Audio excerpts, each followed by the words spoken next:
Student, आप लोग कैसे हैं? ये आपका रिकॉलेक्शन स्टेटमेंट का छठा वीडियो है। इसके पहले जो हमने 5 वीडियो आपको प्रोवाइड किए थे वो आपके रिकॉलेक्शन स्टेटमेंट के फर्स्ट मेथड के थे, जिसमें हमने उसके रूल्स के बारे में, उसके फॉर्मेट के बारे में, ओवरऑल हमने रिकॉलेक्शन से रिलेटेड सब चीजें बता दी है। ये आपका सेकंड मेथड है। सेकंड मेथड में जो है आपको तीन अकाउंट्स मेंटेन करने पड़ते हैं। पहली कॉस्ट शीट बनानी पड़ती है। कॉस्ट शीट हम इसलिए बनाते हैं जिससे कॉस्टिंग का प्रॉफिट निकल आए, या कॉस्ट बुक का या कॉस्ट अकाउंट्स का प्रॉफिट निकल आए। दूसरा, हम प्रॉफिट एंड लॉस अकाउंट बनाते हैं जिससे फाइनेंशियल प्रॉफिट निकल आता है। और फिर अंत में हम रिकॉलेक्शन स्टेटमेंट बनाते हैं। तो इस क्वेश्चन में हमने आपको जो है एक ऐसा क्वेश्चन दिया है जिसमें आपको जो है 3 चीजें बनानी है। कॉस्ट शीट भी बनानी है, प्रॉफिट एंड लॉस भी बनाना है, रिकॉलेक्शन भी बनाना है। डायरेक्ट क्वेश्चन की बात करते हैं। The costing department of Reliance cost absorb a factory overhead 60% of direct wages। मतलब फैक्ट्री ओवरहेड का जो 60% है, फैक्ट्री ओवरहेड जो 60% डायरेक्ट वेजेज का है। Office overhead 20% of factory cost का 20% आपका ऑफिस ओवरहेड है। और ये बाकी information, other information given below. Direct material 2 lakh है, डायरेक्ट वेजेज 1,50,000 है, फैक्ट्री ओवरहेड 98,000 है, ऑफिस ओवरहेड 85,000 है। 10% आपका आउटपुट इज इन स्टॉक, मतलब 10% आपका जो है स्टॉक बचता है। सेल्स आपकी 5,10,000 है।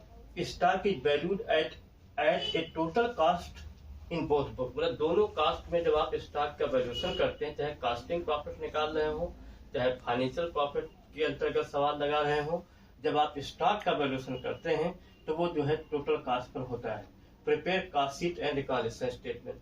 यहाँ पर इसने कॉस्ट शीट और रिकॉलेक्शन की बात की, लेकिन आपको प्रॉफिट एंड लॉस बनाना पड़ेगा। अब सबसे पहले हम लोग कॉस्ट शीट की बात करते हैं। Cost sheet particular total amount, क्योंकि यहाँ पर यूनिट्स नहीं दिया तो यहाँ कोई घबराने की बात नहीं है, जैसे फिगर दी उसी को आप ले लीजिए। डायरेक्ट मटेरियल आपका 2 लाख दिया हुआ है क्वेश्चन में। डायरेक्ट वेजेज आपके 1,50,000 है। इन दोनों को जोड़ देंगे तो आपका प्राइम कास्ट 3,50,000 आ जाएगा। इसके बाद यहाँ क्वेश्चन में लिखा है कि 60% आपका फैक्ट्री ओवरहेड जो है डायरेक्ट वेजेज का है, तो एट फैक्ट्री ओवरहेड 60% है डायरेक्ट वेजेज। तो यहाँ पर डायरेक्ट वेजेज कितनी दी? 1,50,000। 1,50,000 का 60% करेंगे 90,000 आप 3,50,000 में जोड़ दीजिए तो 4,40,000 आपकी फैक्ट्री कास्ट। और फैक्ट्री कास्ट का दूसरा नाम वर्क कास्ट होता है, उसके सामने हमने 4,40,000 के सामने लिख दिया। इसके बाद आपका आता है ऑफिस ओवरहेड। ऑफिस ओवरहेड आपका जो है 20% फैक्ट्री कास्ट का है, तो फैक्ट्री कास्ट यहाँ कितनी दी है? 4,40,000 दी है। तो यहाँ लिखिए office overhead 20% of factory cast.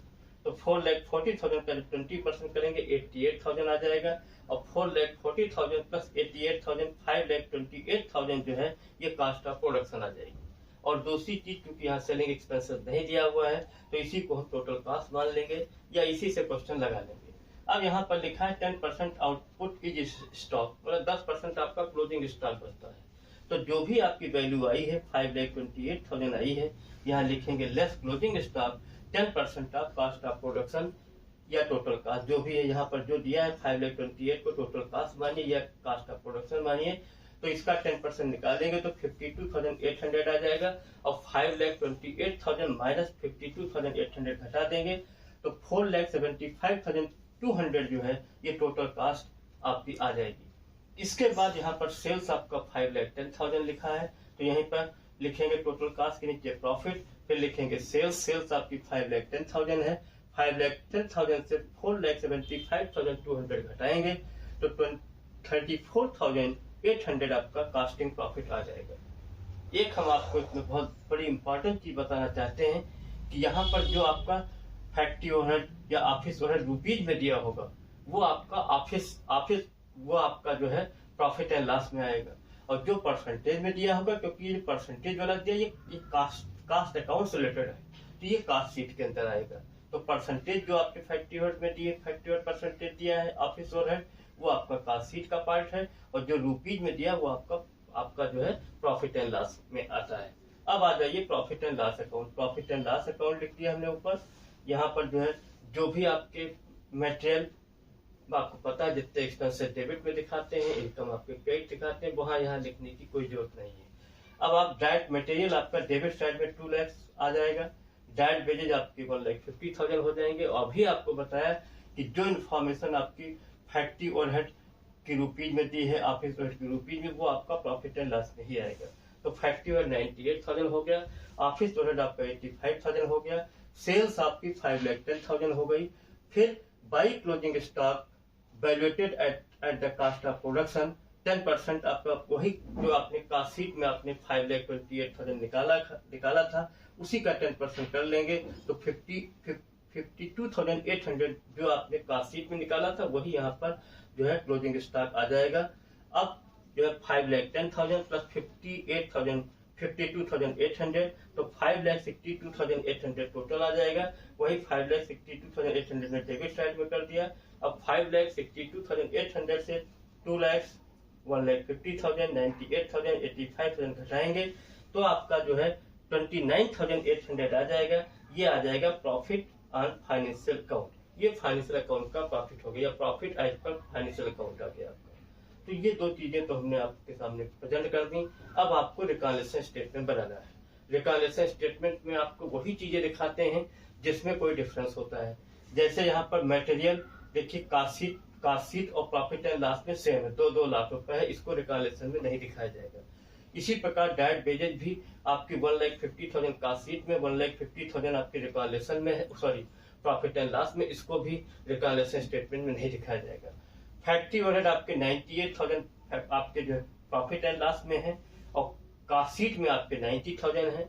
ठीक है, अब इन दोनों में देखिए 9,000 का डिफरेंस दिख रहा है और एक्सपेंसेस का आइटम है, कास्ट में कम है, तो इसको जब कास्ट को जो है रिकॉन्सिलिएशन बनाएंगे तो वहां पे घटा कर दिखाएंगे। इसी प्रकार आपका ऑफिस ओवरहेड देखिए 85,000 दिया हुआ है प्रॉफिट एंड लॉस में और 88,000 आपने दिखाया है कास्ट शीट में। 3,000 का डिफरेंस है, ये भी आपको रिकॉन्सिलिएशन दिखाना पड़ेगा। अब क्लोजिंग स्टॉक देखिए यहाँ पर भी 52,800 है कास्ट शीट में और 52,800 आपका प्रॉफिट एंड लॉस में, तो इसको यहाँ दिखाने की कोई जरूरत नहीं है, बोला ये रिकॉन्सिलिएशन में नहीं आएगा। रिकॉन्सिलिएशन में वही चीजें आती हैं जिनके जो है प्राइसेस में या वैल्यू में या कास्ट में डिफरेंस होता है। अब यहाँ बनाएंगे रिकॉन्सिलिएशन स्टेटमेंट। अब यहाँ देखिए ये तो पता है, ये हम ऑलरेडी आपको कई बार बता चुके हैं कि इसका सवाल जब भी रिकॉन्सिलिएशन लगाएंगे कास्टिंग से लगाएंगे। तो यहाँ लिखेंगे profit as per cost accounting, ये आपका 34,800 जो ऊपर निकाला था आपने लिख लिया। फिर यहाँ लिखेंगे ऐड के आइटम, फिर लिखेंगे एक्सपेंसेस के आइटम। तो सबसे पहले आप फैक्ट्री ओवरहेड की बात करिए। फैक्ट्री ओवरहेड देखिए 90,000 आपने कास्ट शीट में दिखाया है, एक्सपेंसेस का आइटम है और प्रॉफिट एंड लॉस में आपका 98,000 है। तो एक्सपेंसेस का आइटम जब कम होता है, हमने आपको बताया था कास्ट एक्सपेंसेस का आइटम अगर कास्ट में कम दिखाया गया तो उसको माइनस करते हैं।